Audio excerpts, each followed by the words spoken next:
Hey, buddy. Oh, howdy. Can you hear me okay? Because my mic on Discord is like all messed up sometimes. No, you're coming through perfectly clear. All right, perfect, perfect, perfect. How you doing tonight, man? I'm doing good. How about yourself? I can't complain. I can't complain. Over here on the East Coast, and living in a city where we have a highly progressive DA who's enacted some policies that let's say are that they're just hard to deal with on a daily basis. But that's not really what I called to talk to you about. Oh, I do love progressives. Wait, I'm curious now. What well-meaning but ineffectual policies are you referring to? If you don't mind saying, of course. No. So we have a DA, Larry Krasner, who he's extremely progressive in his views, and he's so to the point where he back in the 70s he was a lawyer. He was a criminal defense lawyer, and the type of people he would defend were like police brutality cases. He would go hard at the cops. He sued the cops over 75 times over the years. And I guess within the last few years, he saw this progressive wave of DAs over the country and he was part of the initial group, like I guess in like 2015, a group of DAs got together, a group of progressive got together and decided they were going to run for different district attorney's office across the country. And one of them was Larry Krasner, like I said, in Philadelphia. So some of the policies he's enacted, he's trying to eliminate cash bail. He's decriminalizing marijuana. He's sex work crimes. He's not pursuing prosecution on those crimes. And those are some of the smaller things. But some of the bigger things, like he's done, and his opponents will say he's soft on crime.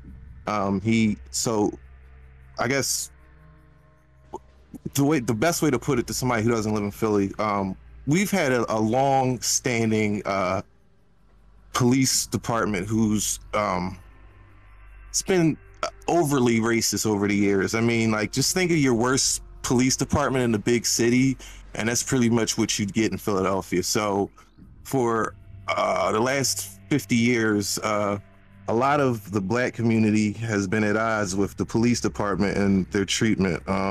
I don't know if you ever heard of Frank Rizzo, but he's a notoriously authoritarian, I guess you could say. He was the mayor and then a police commissioner. But I don't want to get like too deep in the weeds. But basically, back to Larry Krasner, he's been enacting policies. So what I was trying to say was he's going against the police department very hard. He just got done firing like 31 cops. He's got hundreds under investigations. He's fired prosecutors who he thought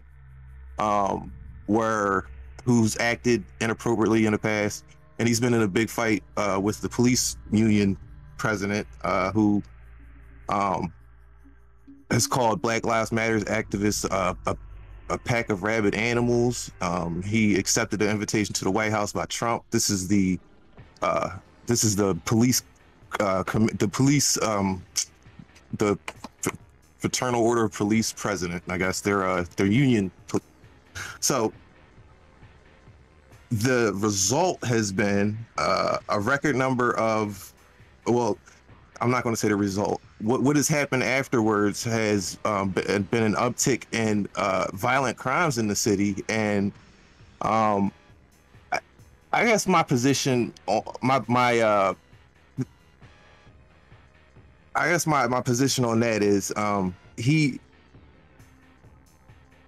he's not really connecting with the, like, he came in with this highly progressive ideology, but he's not connecting with the people in the sense of so like he's not What you're saying is, ideologically, you think that he's got the right head on, but the issue is the way in which he's pursuing his agenda is meaningfully destructive in the short term, and he's not navigating the systems that he's presented with effectively enough to actually mitigate harm. Well-intentioned, but maybe idealistic or naive. But it's just like the outcomes are completely the exact opposite of what he's promised, basically. Hopefully it turns out to be a growing pains thing, you know, like a short-term consequence, long-term benefit, but yeah, sometimes it doesn't end up like that. Yeah, because I can't find any policies that I directly disagree with him on, but it's just like we're looking at the outcomes, and it's hard to argue, like it's hard to keep defending. Let's just put it like that. It's a grind. It is definitely a grind to defend what's going on. But so, all right, so. When I contacted you, like I said, long, I don't know if I said this to you, but I'm a long-time viewer of yours. I've been watching you basically since you started in 2019.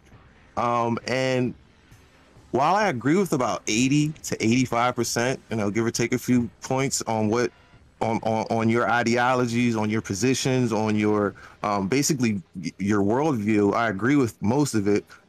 What I was trying to like describe to you in the DM, I don't know if I did a good job, was that I think you might have a few blind spots with certain issues, and it's not an inherent like thing where you're trying to do these things, but it happens. People have blind spots. You're a human being. I mean, and I just thought maybe I could like point these things out to you in a non-antagonistic way where and I hope I do a good job of explaining it, because I'm really nervous right now, even though I have my own YouTube channel where I speak for a living. I don't know. It's not the first time you and I have spoken. Weren't we on that Prime Kai panel a while back? We were, yes. Yeah. And that's how that was our initial interaction. And there was a couple people giving you a hard time on that panel. I really didn't like the way that went. That was a little cringy. Which panel was that again? This stuff all bleeds together in my mind. Yeah, right. I know. I can only imagine, bro. This was they were talking about the practicality of if you have a Confederate flag in your house, what's the practicality of taking it away legally, or what would we, why would we, or how would we decide to investigate these people? And there was two. Yeah, wait. Let me catch the audience up. I wasn't streaming during that. Because I do this for fun sometimes. It was basically talking about like signifiers that would warrant getting a person's kids taken away from them. You know, like if you see, well, is a Confederate flag in the house enough to suggest that they should be removed from their parents? And yes, right. And then I said, like, it's you'd be taking away a third of the kids in the country or something like that at that point. And we talked about whether it was the same as this, that, or the other Nazi flag. It was a whole goddamn thing. And there was some white guy who kept calling me racist. I remember that. And there was two black guys that were like bringing up the most absurd arguments on that panel. And oddly enough, it was you and Vivian against those two. I mean, it was crazy to watch you two, kind of bounce back and forth off of each other, giving you guys his history. But so yeah, you were completely right in that debate with your stance, and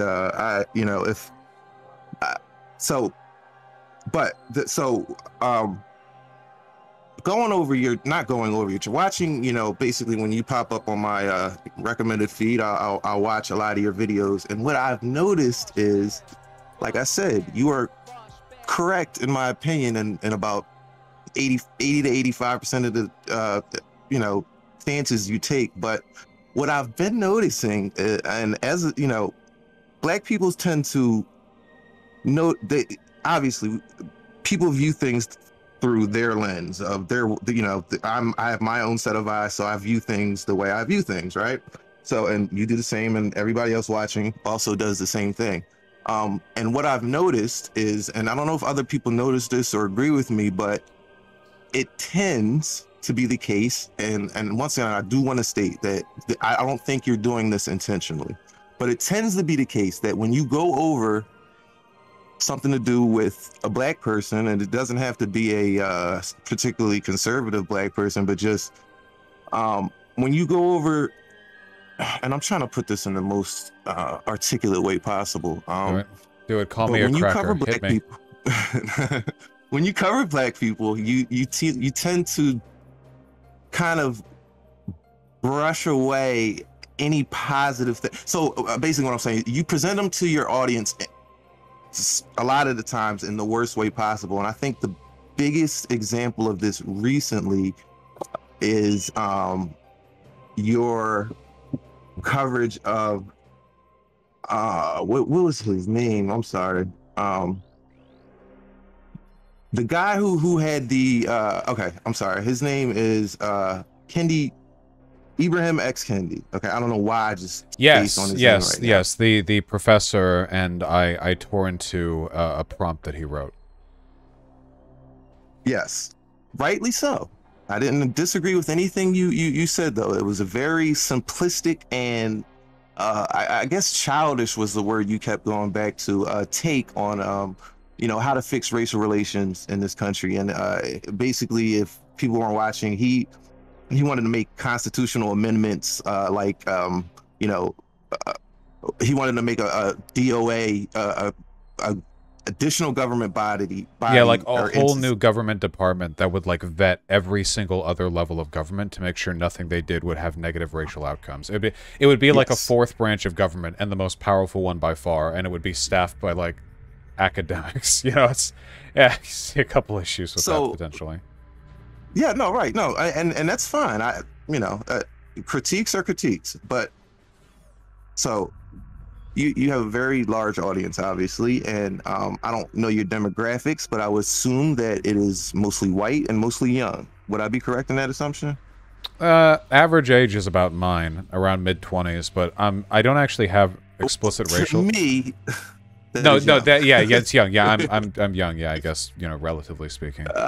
In terms of like race, yeah, I'd wager it's probably like 80-20 in terms of white, non-white, maybe 75-25. I don't know how many Hispanic people watch my stuff. That would really shore up the numbers, I think. I think that's a fair assessment. Just going over your chat and the things you talk about, I would think that would be the and there's nothing, obviously that's fine. I mean, this is your channel. You do what you want. You're gonna run it the way you want to. I'm not here to tell you how to run your channel. Can I just say you don't need to bury the lead. Nobody in chat's against you here. You can hit me with it. And no, it's not. I'm really not here to hit you, bro. No. But you know what I mean. You know what I mean. I'm just saying, like, you don't need to worry about it. Okay. I'm happy to hear. I'm happy to hear whatever criticisms you have. I can't promise I'll agree with them. But I'm always happy to hear them out. I'm not here to like fucking scream at anyone. So. Perfect. Me neither. And I like you, man. I really do. I think you're doing great things. But so you have this platform, right? And a lot of times these people that you are talking about, they're going to be, the first time they're introduced to these people are going to be by you a lot of the times. So what you did with this Professor X guy, you basically picked his one of his worst takes ever. I mean, this guy's written 8 books. He's won numerous awards, not just from black organizations, but from academia. He writes for various newspapers, and none of these legitimize his arguments. None of these make it so like, okay, so he's a good guy now. But what I'm saying is, you took his worst take, like that he's ever given, probably. And then you follow that by his literal worst, most controversial tweet he's ever tweeted. This guy's tweeted thousands of things, and obviously I understand your channel is to get the most out of the content, so you're not just going to blindly go over this guy's. Wait, nah, I think you already won. What do you mean? I think I concede. I think that this is an indefensible point from my side of things. It's important to fully contextualize the perspectives and the not identities, the work, the body of work presented by people on our side of things, you know. If I dug through and Yeah, tried to find the worst takes of anyone or everyone on our side of things, it would be like me exclusively judging Hassan through his takes on Taiwan. Or like me exclusively judging, like, I don't know, like, Martin Luther King Jr. off of his treatment with his wife or whatever. You know, like, oh, who's this guy? Oh my God, he hit his wife. You know, some shit like that. I think the problem that I had with Kendi is that the issue that I had is, like, I feel like sometimes it's really, really, really difficult to argue the affirmative on a lot of leftist issues, because a conservative, even if you provide a good argument, a conservative can go, oh, maybe you're the one sane leftist, but actually all other leftists believe this. Look at Ibram X. Kendi. This guy is considered like a figurehead in the modern anti-racist movement. Look at the insane shit he believes. And it's like, it's really, really difficult to effectively front those ideas when all your arguments are written off as you being aberrant or different from the average leftist viewpoint. So I think in my haste, I was like trying to rapidly distinguish myself from him. Yes. Oh my God. To distance. Thank you, Vaush. You said it perfectly. And listen, I'm not gonna, you know, this is one of the biggest, I think, salient critiques of you is that you play the optics game. It's like, and it's not something unique to you. You know, a lot of people do this, but the reason I specifically reached out to you is because I know you can do better. I know you can. I know with 100% because I know your heart's in the right place. I know that, like, I know you're a good dude, bro. Like, I've been watching you for a long time. So these critiques, literally, like, you know, like if your brother says something to you or your cousin, it's not going to sound the same as, you know, the dudes you fought with in school last week. Like, if he, you know what I'm saying? Like, so just think of it like I'm your brother talking to you. Like, I'm not coming in bad faith. I'm not coming in here trying to, you know, destroy you. Brother, are you giving me the pass? Make a video on this, huh? Brother, are you giving me the pass? No. Look, I agree. I think the difficulty is, like, at what point do you write somebody off, you know? Because, so, you're correct that optics is a consideration here, but a lot of this is also just a part of my personality. I feel like a lot of interlocutors in the politics space are batshit and have very bad intentions. And sometimes charitability towards a figure can be unwarranted to the point that it almost becomes dishonest. Like, for example, Kyle Kalinske holding water for Jimmy Dore, you know? Kyle Kalinske, like, and I still think this negatively of him because he's like kind of a trusting guy, but Kyle Kalinske is very much the kind of person who will hear 17 bad takes from somebody and go, okay, but like, look at this other good stuff they've done, you know? And there's nothing wrong with that in a vacuum, but in some contexts, you're kind of holding water for bad people. And my worry is it's really tough to tell when that's appropriate. Ibram X. Kendi, I agree. You know, he's an academic with a long, storied career. Writing him off because of a single article when I haven't read any of his books or even really engaged with what he said broadly outside of a wiki scan, that's irresponsible. But, like, for example, like Ghazi Kodso, you know, the fucking Black Hammer org guy, the crazy Uhuru, you know... Right. Now, yeah. I look at that guy, and I'm not comparing the two, okay? Night and day in every imaginable way. But when I look at that guy, what he is, what he does, what he says, what he believes, I feel immediately like, oh, I can write this guy off. I can be as fucking mean as I want to this guy, and it's A-okay, because he's worthless politically. He's just an antagonist. Finding that line where a person fits, when it's appropriate to write them off and just tear into them without needing to worry about bridge building, that's something I've always had a bit of difficulty with. I'm trying to lean up on it a little more now, I think. But yeah, and I mean, listen, you've been doing this for a couple of years. I mean, who's going to expect you to be a pro at it? These things and I'm not coming in from any position of authority or any position of, like, you know, where I know exactly what I'm talking about, but I do know what I see. And I do know that as a Black member of your community, let's say, that these are just some of the things I noticed. So you did it with him. You've also done it with, well, it's hard. I can't defend Dave Chappelle. Everybody's familiar with Dave Chappelle's history. I don't really think you need to go into some long standing or some long, intro into who he is and then some of the good things he's done to critique him. So there was a couple other so if you do go through your channel, when a black person is in your thumbnail or is Nico House, okay, or Professor Flowers, or just anybody over the last, I'd say, 6 months to a year, if it was a black person, and once again, you're not doing this conscious. I don't think you're doing this on purpose. I don't think this is, and this isn't even really a critique of your channel. It's really just maybe something to think about. Let's say that when, like I said, when a black person is brought up, it's usually negative. Like I can't find it. I can't find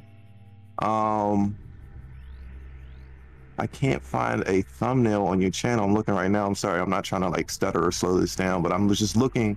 I mean, Candace Owens obviously is horrible. Jussie Smollett. I mean, these people are indefensible. I agree with you. And every time you dunk on them, I'm glad you do dunk on them.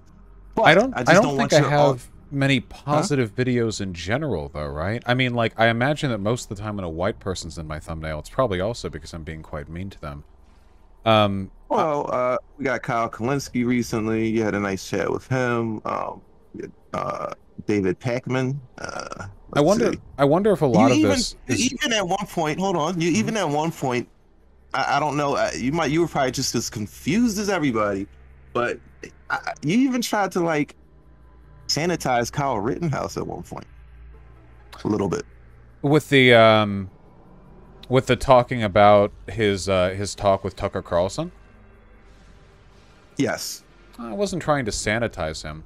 I know that he's going to be a big media figure for a while. I mean, he's going to be doing the runabout. You know, he's going to be talking with everyone. It would be insane for him not to. He makes a lot of money off of it. You know, he's, and I think it's important. Going to. Huh? He's going to make a lot of money off it too. Oh yeah, sure. This is going his new career, right? And I hate to come off like I'm like attacking you, because this is not like, I'm trying. I don't want to like put you on the defensive. I'm sorry. Like, I'm really trying my best to put it like in a way that that comes off as a genuine, a genuine just attempt to no, you don't need to worry about coming off as disingenuous. I don't think anyone's getting that vibe at all. Okay. With regards to the Rittenhouse thing, I don't really know how like racialized that is, because since it's just like a white guy. Yeah, that was probably a bad example for me. I don't, because I'm looking through your channel and that just popped up, and I remember watching that video like, wait, is he about to try to defend Kyle Rittenhouse? I didn't know if you were like working your way towards like that type of arc, but no, you didn't go that way, and I'm glad you didn't, because we now see after days later what he's really doing. Yeah, well, I just think that the way people handle his media prominence should be measured and proportional to the language that he engages in. So in terms of Absolutely. you can say it's an optics thing or whatever. So like, personally, do I believe Rittenhouse is like racist? I will call. Does he like Trump? Look, that's an easy call for me. But in terms of like the criticisms that people levy, like some people are saying white nationalist. I don't know if that's necessarily warranted.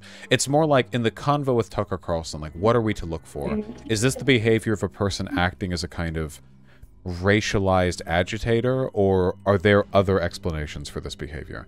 But and I'll give you fair credit here, juxtaposing my willingness to be clear and specific with Kyle Rittenhouse's behavior alongside my denunciation of Ibram X. Kendi over reading one article does spell out a point, I think.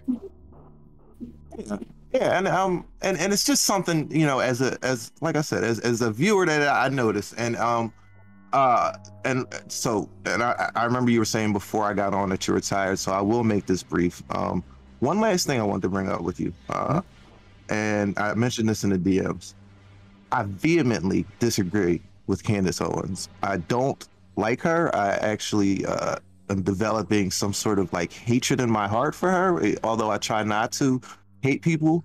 But she is 100% an absolute grifter, and I'm not going to call her a race traitor, but she is betraying her race by sucking up to these conservatives who are just literally paying her to be a mouthpiece for their beliefs and try to make it look like, see, like you've said before, you know, see, here's this nice presentable black woman saying these things, so you know it can't be us being racist, but what happens sometimes is that she'll, like, a broken clock is obviously right twice a day. She'll make an argument that could be, it could be true, and this has nothing to do with this last PragerU video, which was atrocious, and I agree with everything you said in that. But Candace Owens sometimes makes critiques of the black community that, while technically are true, I can't accept it from her because of the lens she's forcing it through. But I think it might behoove somebody of your, you know, understanding of the issues to kind of, you know, maybe inform your audience that sometimes sometimes the arguments that are made about the black community and the problems of the black community and why they are the way they are,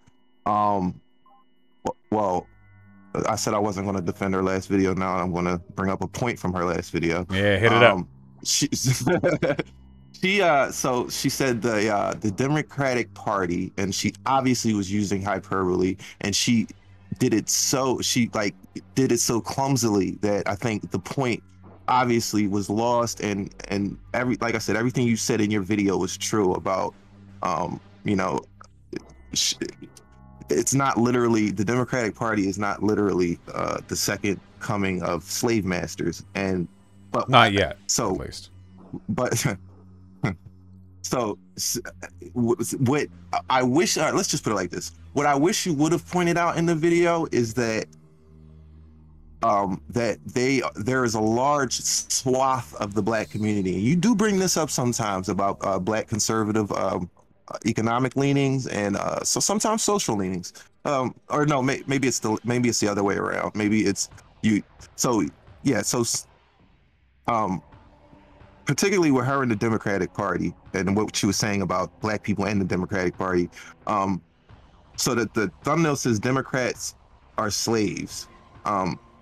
Okay, there is a large part of the black community that agrees with Candace Owens, and rightly or wrongly, it's like, and I know you know this, or maybe you don't, but yeah, there are a lot of ignorant people out there who are not really politically engaged, let's say, and these arguments that she's making are salient to them. They make sense, right? So I think, are you saying that my rebuttals to her positions might not be very effective at people who might be swayed by them, because I'm appealing to people who feel comfortable rejecting those positions outright? Yeah. So yes. So okay. I know there's a lot of people in my community, in my city, who literally don't know Donald Trump from, you know, Joe Biden. They just don't pay attention. They don't care. There's so many other things going on in their life that would, you know, just overtake even the time to pay attention to what, especially federal politics. I mean, locally you can kind of see it more, you hear about it more, but so federal politics and the way the Democratic Party and the way that the Democratic Party is perceived by a lot of black people, even though black people vote Democrat overwhelmingly, we do not. And I don't want to make a sweeping statement here. Like Democrats, there's a large percentage that isn't spoken for because they don't vote and they don't. So I understand what you're saying. I think I Good. think I'm sorry. I clumsily explained that. I really had to work on that. no, no, no, not at all. Also, home field advantage. I know how it works. Um, the I understand what you're talking about. I feel like this is something that could be improved with a caveat. When I think of videos like Candace Owens, I'm usually interested in attacking what I think is the worst or most harmful element of what's being said. And in Candace Owens' case, a lot of that is dishonesty through implication. See, if Candace Owens' criticisms were to make a video, right, if her video was just, the Democrats are racist, the Democratic Party doesn't care about black people, etc., I agree. I could say that. I would say that happily, you know? I'll say it tomorrow, you know, for fun. The issue is that statement becomes implicitly dishonest when framed from her because, you know, the Republicans are quite a bit worse. And that's always what she's doing, really. She condemns the Democrats to elevate the Republicans in situations where the Republicans are almost empirically, objectively always worse. So I try to tackle that. But what you're saying is true. Explicitly, not implicitly. A lot of what she says is correct, in the sense that Democrats only optically appeal to black people's concerns and considerations because they're a crucial portion of the urban vote, because it's easy, because they know the Republicans are so bad on race issues that it's basically a foregone conclusion they'll get the votes there. They know that the black population is like a really safe voting demographic, which means they don't have to actually follow through on many of the appeals they make. I agree with all those things. I think they're salient criticisms. But when Candace Owens says them, even if they're true, they become implicitly dishonest unless followed up with the acknowledgement that the Republican Party is different only in that they won't even pretend to care about black people's issues. I think what I can do to improve on this in the future is to... It's sort of like playing 4D chess, right? Preempt the next caveat, right? So Candace Owens is implicitly incorrect here, but for those of you who find the explicit language convincing, here's my response to that. And, you know, of course, I could advocate for progressive politics or, you know, advocating for third party or, you know, whatever else I come up with on the spot. Yeah, I mean, and listen, I'm not coming. Yeah, yes, But you're do you believe you're very acutely attuned person. I'm sorry. Go ahead. Oh no, I was just saying like that speaks to the heart of your criticism, correct? Because if that's the case, I think I understand and agree. Usually when I go over Candace Owens videos, I'm thinking like, of course I play to my audience. I mean, obviously, I'm a performer by definition. But when I think of my audience, I'm usually thinking of like people like me, you know? I don't think of like, what if this video gets seen by like a single black mom in East LA or something? Yeah. Now, yeah, it's... no, I got you. Yeah. It's funny because, you know, a while ago, a clip of mine got viral on TikTok. I was talking to Actual Justice Warrior. I explained how over-policing can destroy black communities and make crime worse. And I was outside one day throwing some trash out in the bin. And a neighbor... Oh, what's that noise in the background? Hello? I hear some... Yeah. Is there someone talking in the background? Oh, wow, you can hear that? I'm sorry. Got a sensitive microphone. Turn that down. Yes, sir. No, my apologies. Just yeah. But anyway, what I mean to say is, I got approached by a neighbor, and they had my TikTok video up on their phone, and they were like, "Is this you?" You know? And it was a black woman who was talking to me. And for a second, and I'm a little ashamed to admit this.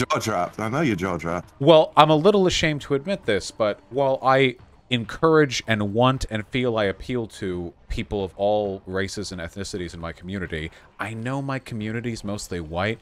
And the thought of a person of an entirely different age, racial, and economic background encountering my content made me think for a second, like, is my content really tuned for the people whose problems I'm speaking on?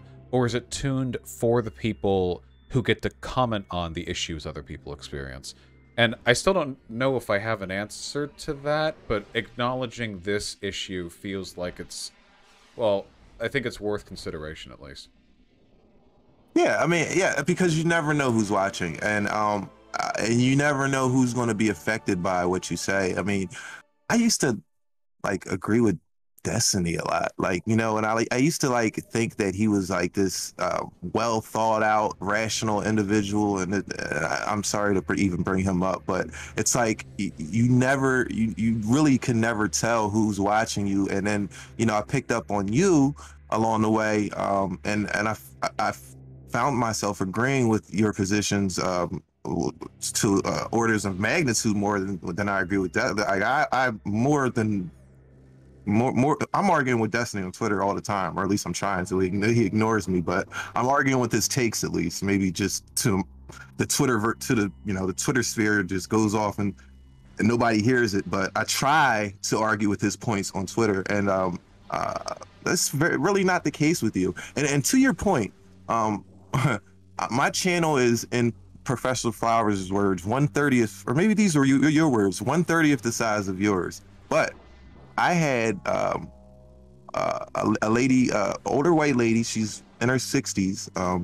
She works for the Philadelphia Eagles, and she reached out to me saying, I watch your videos. I basically just saying that she enjoyed my work, basically, and that probably much in the same way that you were shocked. I mean, and I think my channel is like 25,000 subscribers. That's nothing. It's like that's barely anything. I think that's very worth being proud of, though. Well, yeah, but you wouldn't expect.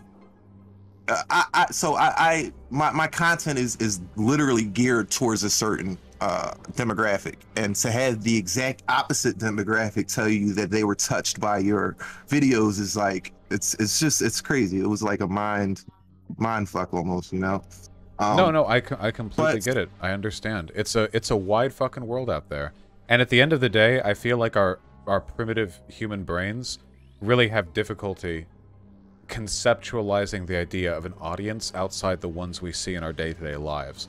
Whenever I think of an audience watching me, I think of the people I'm immediately familiar with, like the communities that I've been in. But in reality, you have no fucking idea who's watching stuff. You've no clue whatsoever. There's probably like a fisherman watching this right now. I've never met a fisherman. I don't know any, but there's probably one watching right now. I hope they have good luck on their next catch.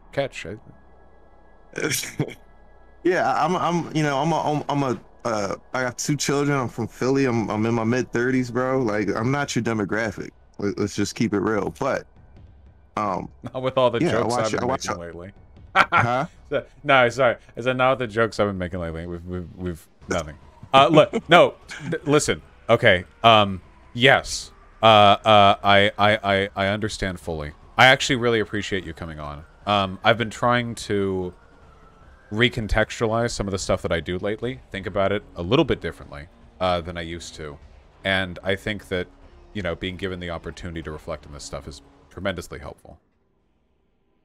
And listen, you have no reason to respond to me or to have me on, put me in the title of your damn video. Like you didn't have to do this. So it obviously goes to show that you're willing to explore other ideas, like you're willing to go outside your comfort zone, which is commendable, and I really just hope you keep it up. You stay on this path. Play video games all you want. I don't give a fuck. Do what you want, but you're running a great. You have a great political voice. You have a sizable audience. You can do great things with it. I don't care what people say. I don't care if you're out there canvassing in doing IRL politics. You can do great things right here on YouTube if you have the right message, and if you just keep it real, man. That's all. The optics thing is that's all. That's that's what you got to do to survive sometimes, and I completely understand that. But yeah, just know that the whole country, from all swaths of walks of life, are watching, and I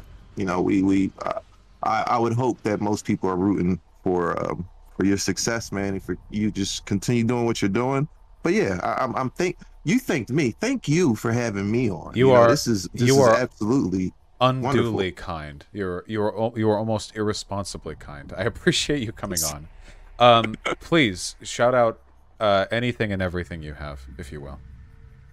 Oh, sure. So my name's Amin. I run a YouTube channel that focuses on the gun violence crisis we're having right now in the city of Philadelphia. We've had a record of 523 murders so far this year. I know that number is unfathomable to some people, there were 15 records broken for murders in U.S. cities this year. Some cities are like 23. Some cities are like oh, damn, we have 45 murders this year. That's a record. No, Philly had 523. So or has so far. And so basically, my channel just talks about the issues, and I try to keep it as real as possible. I'm not sitting here trying to scapegoat anybody on my channel.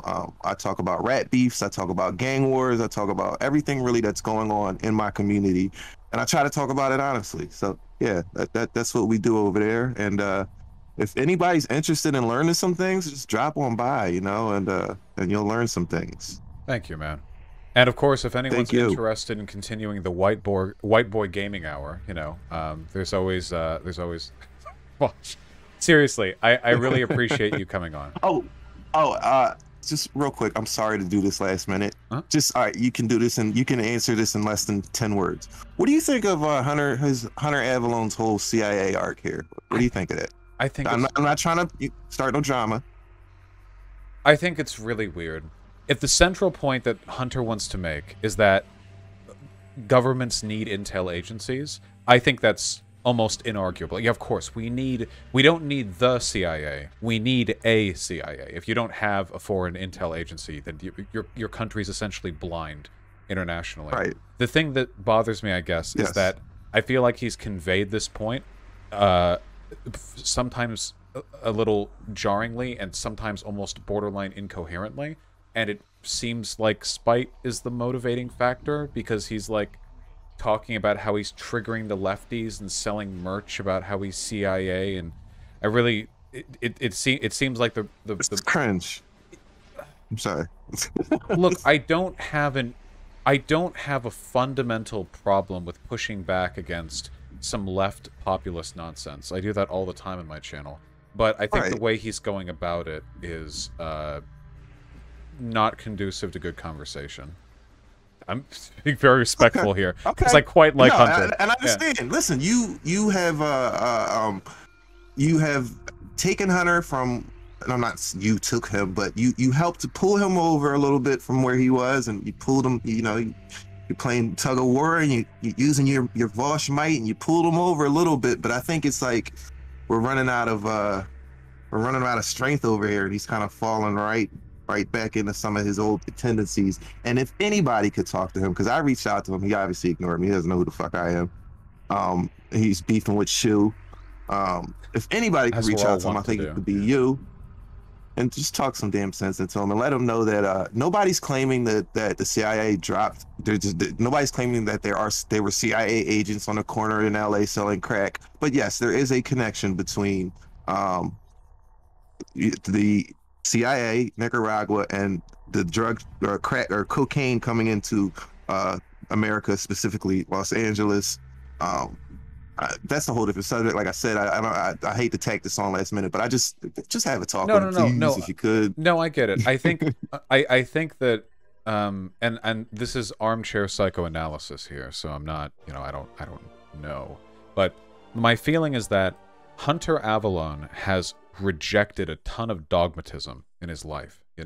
He used to be like I don't know if he was a fundamentalist, but a Christian conservative, and a pretty loud one at that. I mean, of course, he's an online figure. So dogmatism was, I think, the driving force of a lot of his political beliefs until he's questioned and undone them. And I think what concerns Hunter is that he sees a lot of dogmatism on the left, which is undeniably present. I will not challenge that. And in order to reject it or to fight against it, he has adopted a hyper-institutionalist perspective, where on the other hand, like, okay, well, we know dogmatism doesn't work, so now I'm going to have a deep, unyielding faith in institutions, almost like a structural functionalist perspective sociologically. That doesn't really jive with this side of the political spectrum. I mean, structural functionalism has been criticized for essentially enabling or justifying really bad institutions. Because if you're assessing the validity of an institution based purely on the role it serves in society, you can do it with almost anything, including chattel slavery. Oh, well, economically, Yes. it was necessary to establish the colony, blah blah. Like you can do that with a lot of stuff. Yeah. So I'm not saying he's doing it. I'm not saying he's pro-slavery. I'm only saying that sometimes an attitude which defers a significant amount of credence and authenticity to institutions, legitimizing them almost by default, that can sometimes be, I think, as destructive as pure dogmatism. It's a kind of dogmatism in its own. So that would be the criticism, and I love him. Those are my primary thoughts. Yeah, no, I like Hunter too. I don't know him personally, but I think he's a very intelligent individual. He's got great ideas. I think he's got his heart in the right place. He's just a little misled on this one specific subject. This isn't like, let's rail on Hunter, but I just, as somebody who you know him personally, I just thought maybe we could do that. But once again, Vaush, thank you so much for having me on, man. I really, really, really appreciate it, and I hope maybe we could speak again sometime. Yeah, I hope so too. You take care. Thank you again for coming on. Yes, sir. You do the same thing. All right. Bye. Bye.